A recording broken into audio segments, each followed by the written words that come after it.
Let me show you how to change paper size in Google Docs real quick. First, zoom out the Google document to 50% so you can eventually see the size difference. Next, you want to click on the file icon on the top left corner and select Page Setup. A new menu will show up. Now, select the paper size option. Here, there are many options to choose from. For this example, I will choose the tabloid size, which is 11 by 17.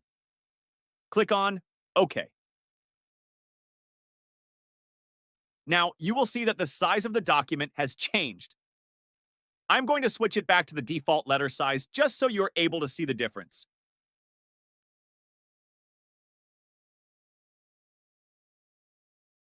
You are welcome to try out the different paper sizes available depending on what you need. Thanks for watching.